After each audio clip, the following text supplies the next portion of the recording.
All right, guys, welcome back to the show. Today, we're going to preview the opponent of the week, and it's finally come. It's time for the Texas game, the second year of the rivalry renewed, and I have two of my favorite Longhorns here to preview the team. We got Matt from Texas Platinum.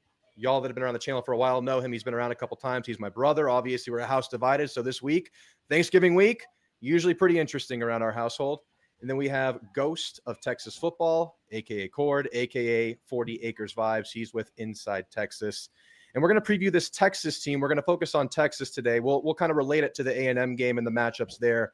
But we really want to get kind of some insider insight on that team before we spend the rest of the week kind of talking about the game specifically. But we'll get into everything today. But Matt, this Texas team, we've all been watching all year. A lot of hopes going into the year, a lot of, good moments and some bad moments. But before we get into all the specifics, big picture feel on the team heading into this game, confidence level in your own team heading into this game, and what's kind of been the emotional arc of the season for you this year?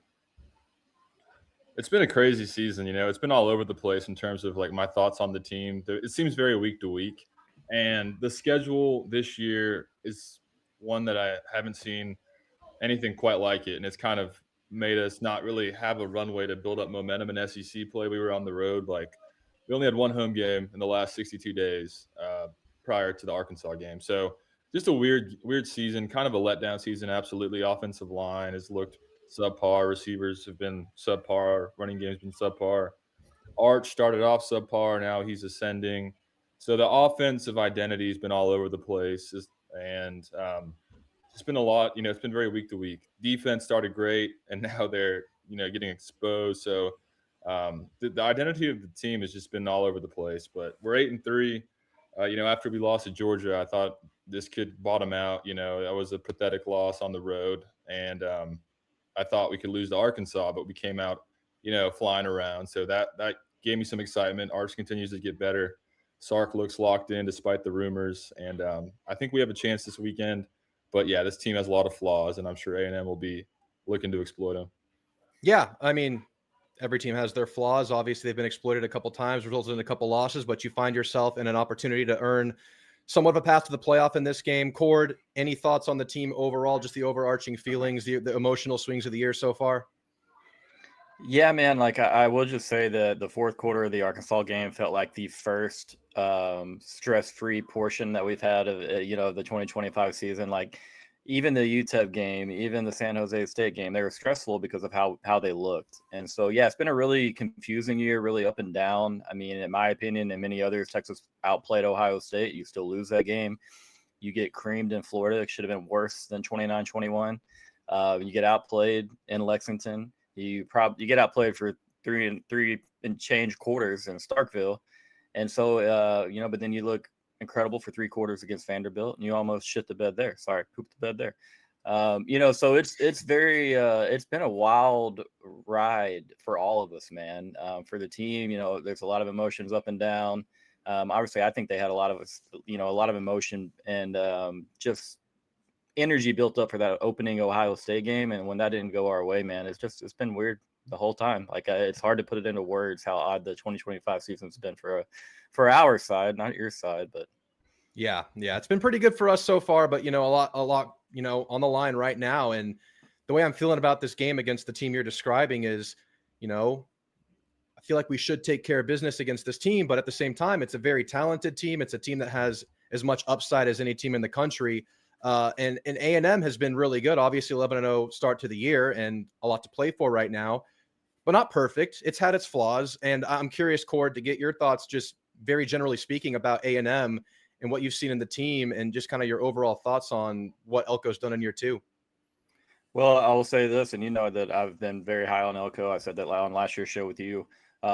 Say it again. I think he definitely has A&M ahead of schedule. I was a guy that had A&M honestly upside the ceiling being 9-3 this year. I thought the schedule was too difficult.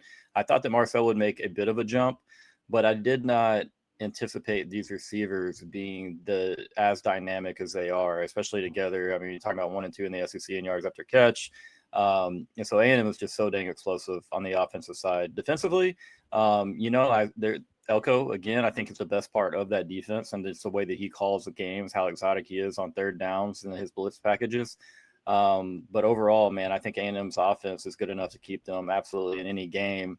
You just got to fade the Marcel turnovers. You know what I mean? Because that's when things can get really silly. Big difference in a punt and turning the ball over, giving somebody a short field. But yeah, overall, man, that offense, take off the maroon, and man, it's a really, really fun and exciting offense to watch. Yeah, I know. You always have to look at it through that lens, though, so you can't give it your full stamp of love. But I understand. I appreciate you saying all that. Let's get into the Texas offense. And, obviously the scoreboard didn't indicate it versus Georgia and, the biggest game in the recent sample size, but it really feels like Arch Manning is really making this thing go and has taken some incredible strides in the second half of the season. Early in the year, I mean, obviously unrealistic expectations, no matter who it was. I always felt that no matter what Arch was going to do this year, if he gave us like a B+ performance versus Ohio State, it would be like, why wasn't it A+? It was always going to overshoot what reality was, whatever it was. And it was below that to start the year. Mechanical problems, just some decisions were, some bad decisions made. And it wasn't a great start through that non-con slate. But recently, it feels like he's what makes this offense go. So, Matt, in your mind, what's changed with Arch? Has it been purely mechanical? Has it been mental? What's been the biggest leap? It's definitely a combination of things. He was baptized by fire early on, going to the horseshoe, and our offensive line at the time was very, very probably the worst offensive line I've seen at Texas. When you had Connor Stroh and others at left guard, we reshuffled the interior of the offensive line a couple of weeks back, and the pockets have been a lot better, a lot better. Our run blocking's gotten a little bit better too, but you see it more in pass pro. And because the season started off so crazy for Arch, he was like fighting for his life in the swamp every play. He was getting like 3 or 4 bodies in his face every throw, getting nailed. So I think after going through that, and now he has somewhat of a clean pocket, he's just very poised. He's already hard to sack anyways. He's a very gifted athlete. He's very slippery, very strong. And he's just very comfortable back there now. And the receivers have come on. Emmett Mosley, he was out the first half of the year, and now he's, kind of his safety blanket over the middle. Sure hands, and then DeAndre Moore and Ryan Domingo are finally being more consistent with Livingston. But Arch, he's always had the talent, man. He makes NFL throws pretty much every week, but the consistency wasn't there. So with more experience, he just looks more and more in control of the offense, and it's fun, man. It's fun. We need to turn him loose against y'all. He needs to run the ball some too, because we haven't even ran him at all recently, because he's a threat on the ground. Yeah, with A&M's run game deficiencies, I could definitely see that being a game plan for Sark. Core, do you want to add anything to kind of the Arch Manning trajectory this year? Well, I will say it is funny how when the scheme around Arch Manning improves, the offensive line around Arch Manning improves, and the wide receiver play around Arch Manning improves, there is no running game. It's funny how Arch starts to look a lot better. But, you've heard me, Drew. I am of the opinion that Arch has been playing pretty damn well for 5 of the last 6 weeks now. Just dating back all the way to Florida, whatever week Florida was, feels like a lifetime ago. But, outside of the Kentucky game, man, I've been really happy with his maturation. I'm really, really proud of the way that his, it's just, as Matt said, slowed down for him. Mechanically, everything looks a lot better.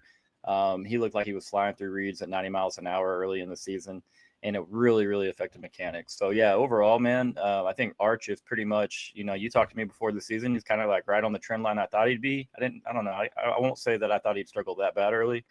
But going forward, man, like he next year is the year where I think it's safe to go ahead and you can go ahead and mention his name in the preseason as a Heisman contender, because he's finishing here with a bit of a bang, and I do expect him to play well on Friday. Yeah, I think we were just maybe a year early on the hype, because I've been saying, I'm on record for saying that you look at the high school tape, you look at what he did sporadically last year. I mean, the talent is clearly there. And yeah, maybe the floor early on was lower than expected, but maybe that was just his realistic arc. And now he is what he's supposed to be. So yeah, obviously as an Aggie, that's the thing. It's like, can this quarterback go and win a game for an offense, or go and carry an offense forward for a win? And I think he's fully capable. But Matt, you touched on that offensive line. I mean, you kind of already mentioned it, but where's it at right now? It doesn't seem like a bad group at all right now. It doesn't necessarily seem like a dominant group. Obviously not a strong downhill running team or anything like that, but enough to help out a quarterback that's pretty good at navigating a muddy pocket. But how confident are you in their ability to hold up against an A&M pass rush that has obviously Cassius Howell and a couple other studs, but really brings kind of a variety of blitz looks and can be very multiple in that regard. How do you see Sark maybe approaching that chess match and that offensive line holding up?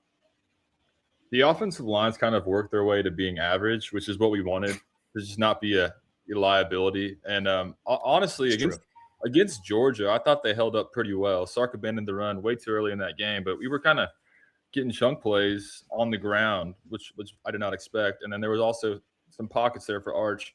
And the best thing about our offensive line is Arch Manning's pocket presence. He makes them look a lot better than they are a lot of the time by just seamlessly moving through, traffic. They've gotten better. Connor Robertson at center, I think, is a really good player for us. He's a senior that's been here a while, or maybe a redshirt junior. He'll be back next year, but he's a guy that was just he went to Westlake and he's just kind of behind the scenes. But we put him at center and moved Cole Hudson back to left guard. And then you have DJ Campbell at right guard. So those are kind of the guards you had last year a lot of the time, playing their natural positions. Now, Brandon Baker at right tackle has grown up a lot. He was a liability really bad early on in the year, but he's grading out well now. The penalties are going down a little bit. So offensive line's getting better. I wouldn't be shocked if we're able to run the ball a little bit on y'all. I mean, that's y'all's one, technical weakness is run defense. The problem is our running backs aren't very good in my eyes. I mean, Trey Wisner, he runs very hard. He's slippery. In my eyes, that guy is as good as they come. Yeah, he's good. He's good in rivalry games. That is for sure. Apparently, yeah. So I'm hoping we get one more out of him. But Baxter is the backup. He's lacking that explosivity. So we're kind of limited in terms of coming off an injury. So, I mean, maybe he needs another year to get back into form. Yeah. But just call it how it is, Matt. We're very average at running back. And if you give up yards to us on the ground, you need to go home and feel bad about yourself. That's just the way that it is. Had 2 games where we look competent on the ground at all this year, and that would be, well, I guess you could call it Vanderbilt as well, but Ohio State actually, and then the Oklahoma game.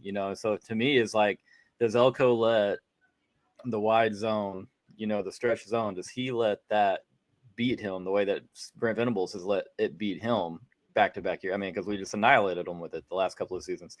I don't think he does, man. I feel like he puts a lot of bodies around Texas, around the line of scrimmage, and dares us to, be Arch's show. Make Arch make good decision after good decision against maybe some exotic looks. But yeah, sorry, you got me all going everywhere. No, that's good. Got the guys on the ground, and I'm like, yeah, it's insane to see Texas not have a ground game, man. It really, really is. Yeah, I'm glad y'all covered that because I was going to ask you next. But before we get into some other stuff, I mean, just the whole blitz package that Elko draws up, it seems like, he kind of evaluates protections in the first half, will adjust accordingly in the second half. I mean, just your thoughts on Sark approaching that chess match, Cord. Well, so I watched your first 6 games last night on film and go back and watch some more just because it's fun football. I mean, it really, really is on the offense. Obviously, you heard me talk about that. But just the way that Elko calls games, man, I'm a huge fan of it.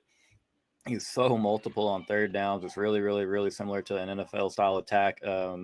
Almost some of like your really blitz heavy teams, like back in the day, like a Rex Ryan. Obviously, Elko has his own twist on it, but he's a bit of a madman, and so I have mad respect for that. How does Sark and Texas approach that? Like Matt just said, if we are able to run the ball, then the whole approach becomes much, much easier. You make A&M respect the ground game. Arch is pretty dang lethal against pressure. And so, it's going to be really, really curious to see. Does he just sit back like I want him to do and just go 4 wide, 5 wide at times and fling the pill around 40, 50 times? Or does he really try to slow the game down a little bit considering they have a bad defense? That how Sark attacks it, man, could be everything. We've seen Sark bang his head up, against a wall a few times this year, particularly early on, and how we were maybe using scheme and then personnel. And so that's a big thing for me. I don't think you'll see a lot of, big, 12 personnel sets like we saw early from Texas.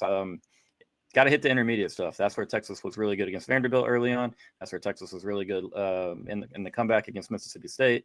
And then again, last week, that kind of opened things up for our offense. The first couple of drives, Arch was, throwing a lot of precision there on the intermediate stuff. And so he struggles a little bit with like shallow crossers and things like that. So I'm curious if Elko is, if he's going to let some of the mesh stuff go and dare Texas and, Arch and these receivers to be successful on it, because we really haven't been this year. We make the throw, can't catch it.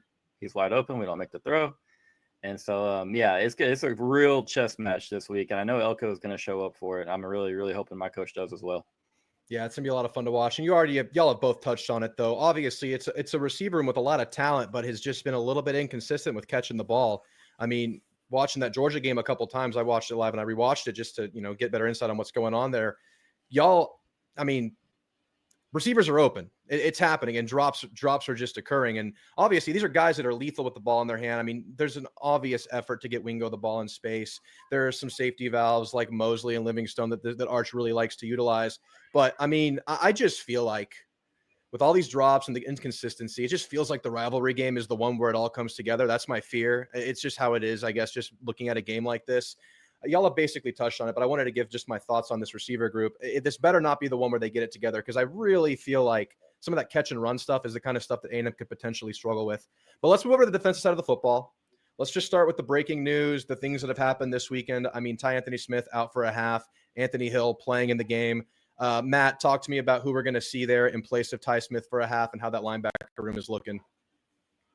Yeah, it was real scary. When he gets ejected, you're not sure Ant Hill's going to play. I'm glad Sark came out and said that the plan is for him to play. Just club him up, let him, go punch balls out there. But it's going to be Lianga Lafau in the mix, as well as Trey Moore. They kind of stepped up in the second half. They didn't look good in the first half at all, particularly Lianga Lafau, man. He's had a rough year in my eyes, but he played good in the second half. He's a veteran now.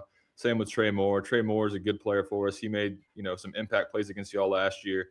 So you'll be seeing a lot of him, but getting Ant Hill back is huge. Ty Anthony Smith is a young guy for us. He actually was committed to A&M back in the day at one point, and we ended up signing him, and he's going to be a really good player for us. He's broken out this year. He played good against Georgia, so losing him really, really hurts a thin linebacker core already.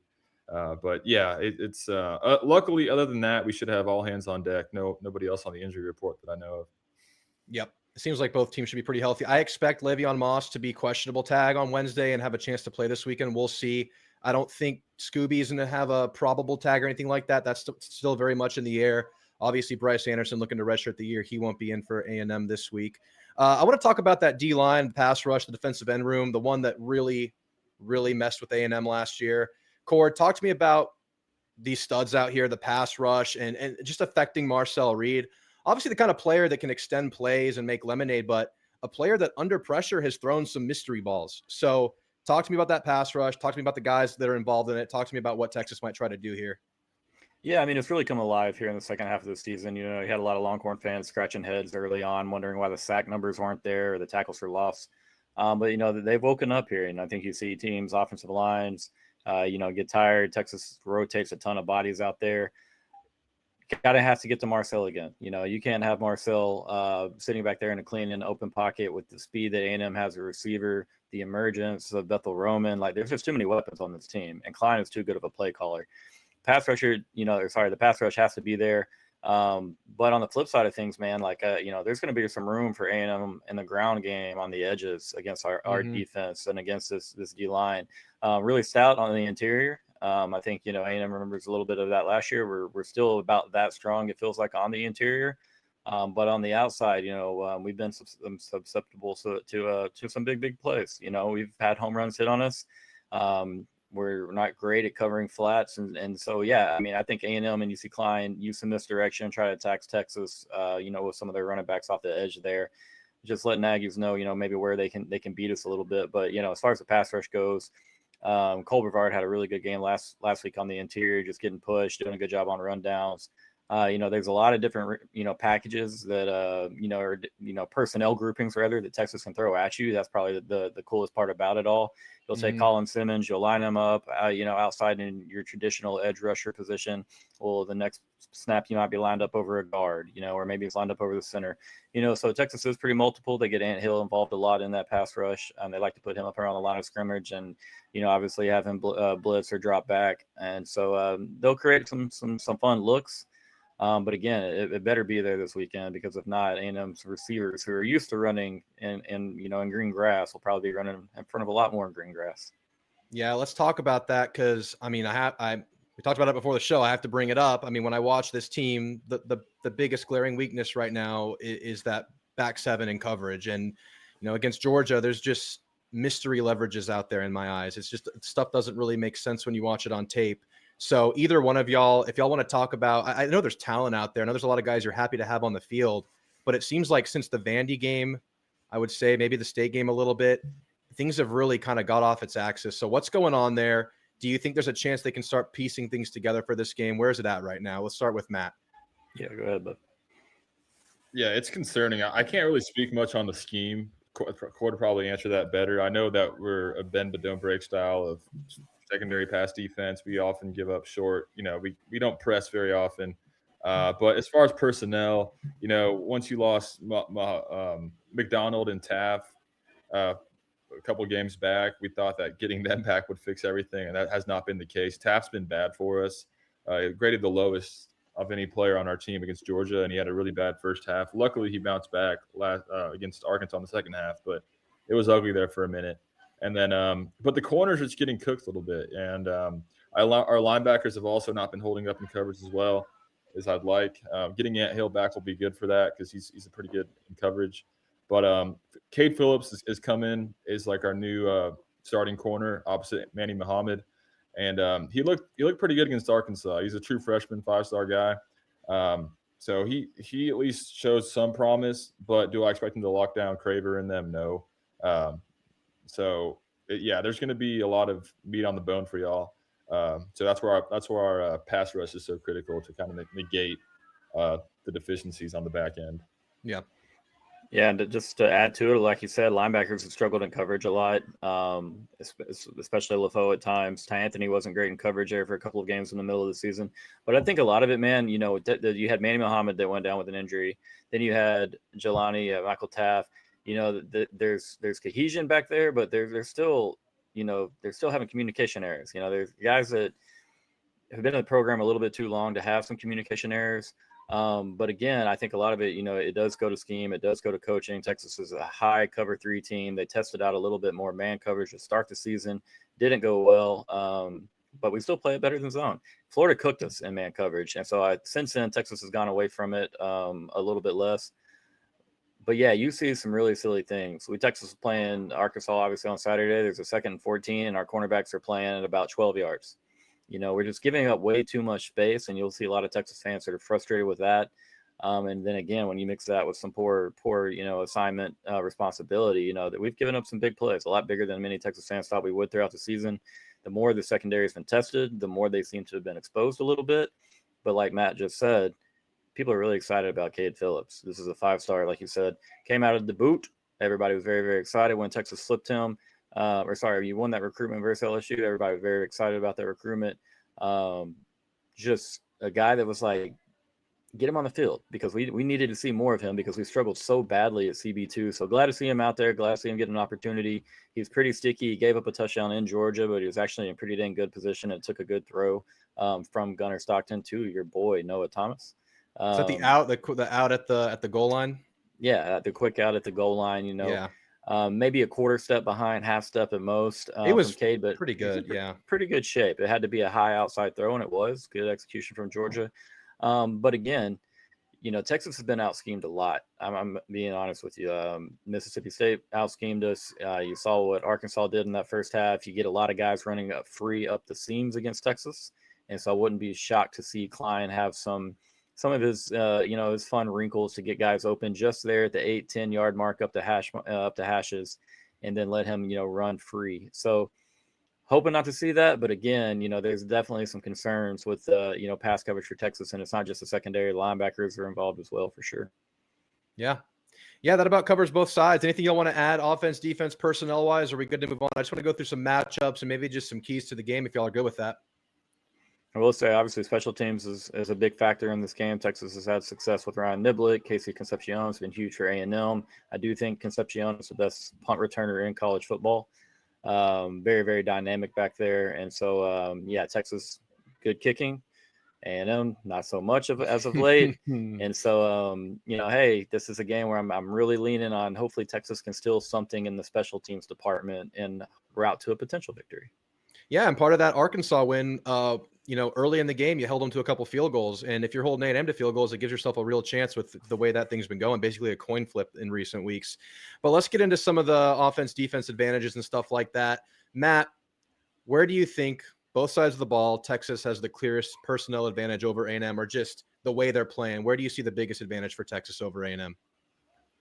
Sadly, I don't see too many advantages. First thing no, I mean, I think our run game is huge this game. I like to think our offensive line rises to the occasion for big helmet games. They've done that pretty consistently, I would say. But I think Wisner is a great running back, like I'm talking about. So maybe the run game will be there. I do want to see our receivers test your DBs. I know they're very sticky. I know that they mug. I hope Sark is on the officials the whole time, because y'all are smart. Y'all interfere every play. Willie is handsy. They're both handsy. They're both really handsy DBs. Yeah. So I don't know. I mean, we had a lot of people running free against Arkansas, and that's a way worse secondary than y'all. So obviously I'm overexcited about our receivers now, but I do want to test them. I do want to test. Des Ricks has gotten a lot better, but really, I don't see a huge. I think we have a better quarterback. Maybe Arch can win a game for us Marcel. You can win in spite of Marcel, although Marcel's been really good this year. I don't want to call him a jag, but I'm not seeing too many advantages for Texas. What that's music to my ears. I'll say this though. One thing that does keep me up at night is if this is the game they can get the running game going, because I know there is talent in the running back room that they haven't shown it this year. There've been a few games where it's popped. Early in that Georgia game, that scripted drive, y'all were getting chunks on the ground.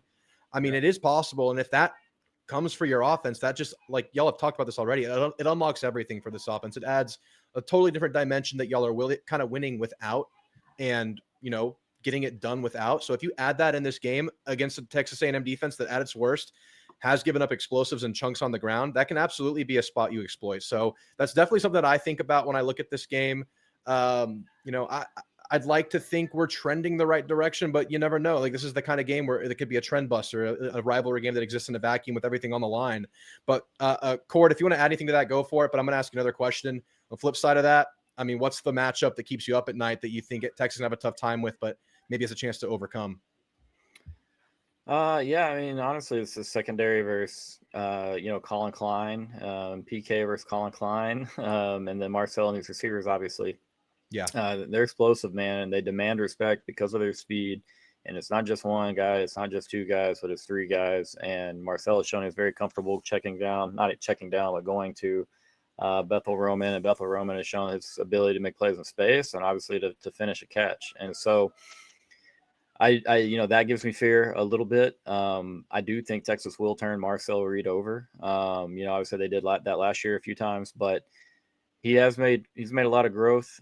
He goes through his progressions, and so you got to be able to tackle in space against these guys. That's the second half of my answer, I guess, because A&M is gonna complete some passes. They're gonna get the ball to those guys. Klein is a good schemer, but you got to be able to tackle, man. And that's something that you've seen A&M struggle on offense for periods of games, and then boom, it's 5 minutes later, and they've got a 50-yard touchdown pass to Concepcion, and then they've got a 45-yarder to Craver. Or Concepcion, in the punt return game. So it can flip quick, man. Y'all are very, very explosive, and that's the thing that gives me the biggest issue. I feel good offensively, defensively, not so much at all. Yeah, I was going to ask you. We'll end kind of this part with this. I mean, where are you attacking this A&M defense? I know y'all feel like you can have some success, maybe spreading this thing out and passing. Yeah, man. I mean, I'm gonna play my matchups.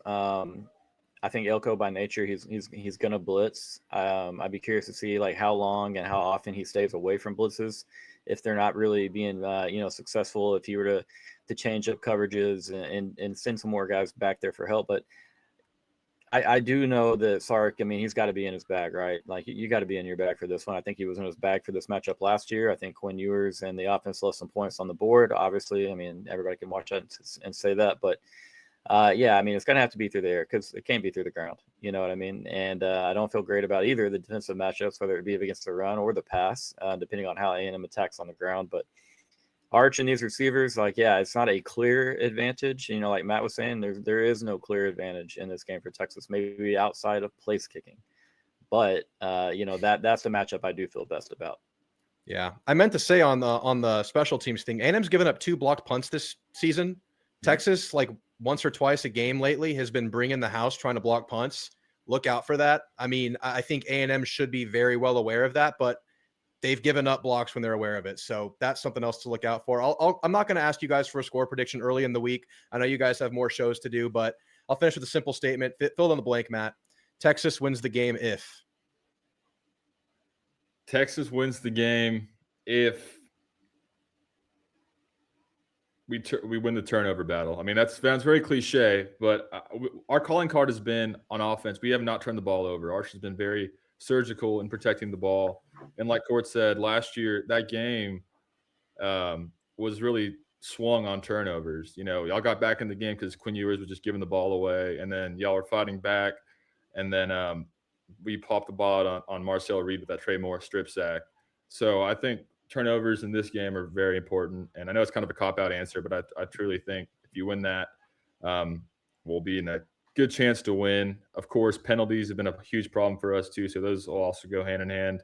But I think that's our way to win this game, because I think, like Court said, Marcel will throw a mystery ball, like you said, every once in a while. Not always. He could be, dialed in. I know this is. It usually comes in streaks with Marcel. You'll see him go like a couple possessions where he's just throwing to the wrong team or just throwing in the dirt, and then he'll lock in and he'll complete like 7 in a row. That's just kind of been the Marcel experience. That dates back to the Notre Dame game. So, and that was definitely the case versus South Carolina. So yeah, take advantage of those. I mean, South Carolina could have taken more and they didn't. So that's absolutely a path to manufacturing some shorter drives for the offense to capitalize, hit some field goals, do that. Cord, I'll ask you the same question if you want to go somewhere else with it. Texas wins if. Let's go with if Arch is better than Marcel. Marcel's got superior talent around him. I like Sarkisian a lot. I like Arch Manning and his growth. And I think it's going to be a hell of a battle between those two, because I do like Arch Manning more as a quarterback. I like Marcel Reed as, in this Aggie offense more than I like the Texas offense. Yards might come easier for Marcel at times. Arch might have to play a little bit more hero ball. So being the better quarterback on Saturday is going to be everything. He's going to have to match Marcel step for step, because Marcel is, again, I'm not trying to trash our defense. I'm truly, truly not. But it's pretty dang late in the game. And fixing all these coverage issues overnight, especially down our fastest linebacker that we have, an athletic freak who I thought was important against the A&M screens and things like that. And that's why I want Ty Anthony Smith on the field as bad as I do. It's going to be huge. So I need Arch to match Marcel step for step, and then take half inch further, get to the finish line. So yeah, Texas wins if Arch is better than Marcel. Love it. Makes a lot of sense, guys. Thanks so much for doing this, guys. I think you gave Aggies and Longhorns a lot of insight into the game. I'll keep dropping videos on this matchup all week. We're going to drop 3. We're going to go live Thursday night to do the pregame call-in show. Yes, we're going live Thanksgiving, so after you get your turkey in, we'll be here. Thanks so much for watching. That's been Matt from Texas Platinum. That's been Ghost, 40 Acre Vibes. You can find him at Inside Texas. Looking forward to this game, guys. Y'all have a good one.